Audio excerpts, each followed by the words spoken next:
Hi guys, and welcome to a new video. So today we are going to talk about the Surface Pro X and why I actually think this is a really great device. So all the other YouTubers, they say like this device is not worth to buy or something like that.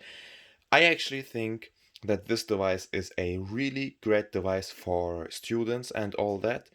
But I'm going to talk about the pros of this device, and I'm also going to talk about the negative sides of this device.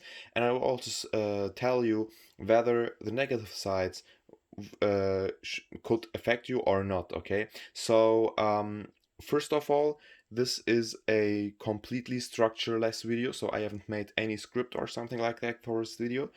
Um, but yeah, so now let's start. So I got this device here for a really good price, and I've also bought the keyboard on the same day. I got the keyboard for just $35, and I have to say that I have expected something better. So the feeling of the keys, it's still the same, just like on the Surface Pro devices or the normal Surface Pro devices. The trackpad feels a bit cheap compared to the normal Surface Pro keyboards, but the material in general does not feel as good as on the surface on the normal Surface device. Okay, so the surface here doesn't feel that good. I mean, there's also a keyboard which has got an Alcantara cover, but that one costs much more, and it has also got the slim pen. And I already had a pen, so I thought like this is completely enough. But it doesn't feel so good. Okay, so this is something which you need to keep in mind if you decide to buy the cheaper cover. So I haven't got anything else to say about the cover, so now let's talk about the device in general. So the device itself, it looks really, really amazing. Okay, so let me, this is the Surface Pro X. So when I first got it, this device was really, really slow. Okay, let me adjust the brightness pretty quick here. Okay, so when I first got it, it was really laggy, it was really slow and all that, but after I finished all the updates, the device got much snappier and it is as fast as a normal Windows machine is. Okay, so it hasn't got any lags or something like that. Everything is working pretty well here, and I have the feeling that this device here is snappier than normal Surface Pro devices. Okay, so for example, if we go into the Edge browser and if we go into, I don't know, if we go into YouTube, on the older Surface products, if you were scrolling, sometimes it didn't work that well. Okay, so sometimes when you try to scroll, it accidentally opened a video or something like that. In this case here, it doesn't happen. So this device has got a much better touch sensitivity or something like that compared to the other Surface devices. This is something which I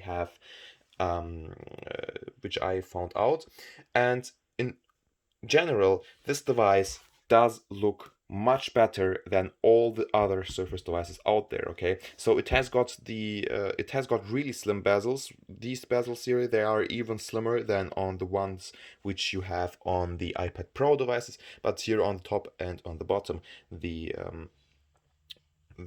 frame is a bit bigger there, and this is made for the keyboard. So if you click in the keyboard in there, and if you want to use this as a laptop, you can angle the keyboard up there, and then, I mean, there's no frame left over there. So this is the reason why the frame is so big on the bottom side. On the top side, the frame has to be big as well because there are a lot of sensors and all that. That's the reason why the frame isn't as small as on the sides.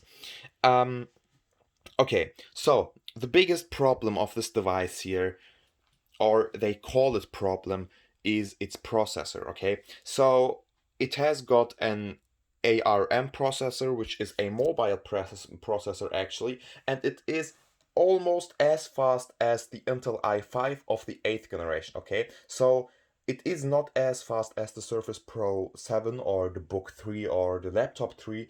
It is you can compare it to a Surface Pro 6, for example. Okay, so the Pro 6 has a i5 with the i5 of the 8th generation, and this here is the Microsoft SQ processor, which is almost as fast as the i5 of the 8th generation. So the processing speed is completely okay. It isn't bad. So you won't have problems in performance, but you will have some problems if you want to run desktop apps. Okay, so if you go into this PC here, and if you go in there, you can see you've got three folders there. One says program, then program ARM, and then program x86. So this here is the 33-bit apps. So in there we have got the 33-bit apps.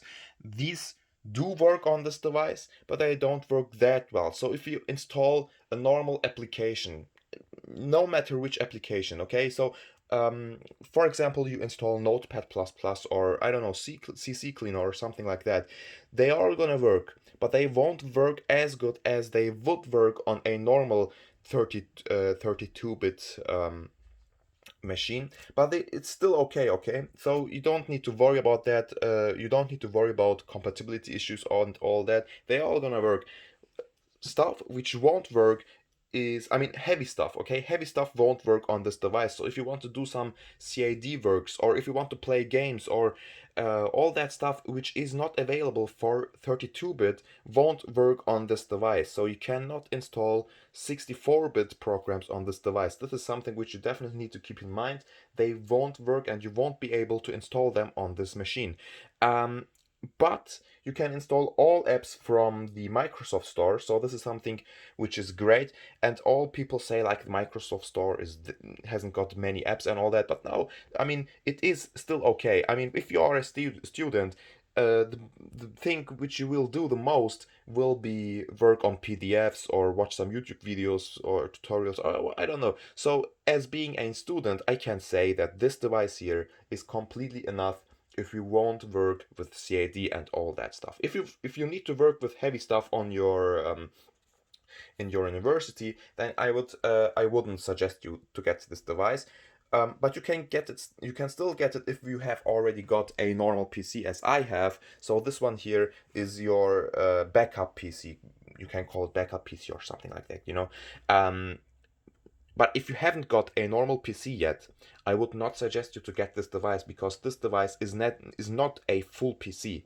This year is not a full PC. If you get a normal Surface Pro 7, for example, this is a full PC, but this is not a full PC. It cannot run all programs. But if you are okay with that, and if you already have a full PC, then you can get this one. This one here is the best Windows device for students, I would say. So if you turn this device off, you won't even think that this here runs Windows, because this one here is the thinnest Windows device I've ever seen. It looks like an Android tablet to me. I mean, it is so thin, and it hasn't got, I mean, the Surface Pro, all Surface Pro devices, they used to have some cooling systems here, so there were, I mean, it wasn't a full device, okay? So I don't know how to explain it, but it wasn't completely, I mean, this one here is made with one design here, okay? And the Surface Pro 6, 7 and all that, they have like a back cover and a frame, and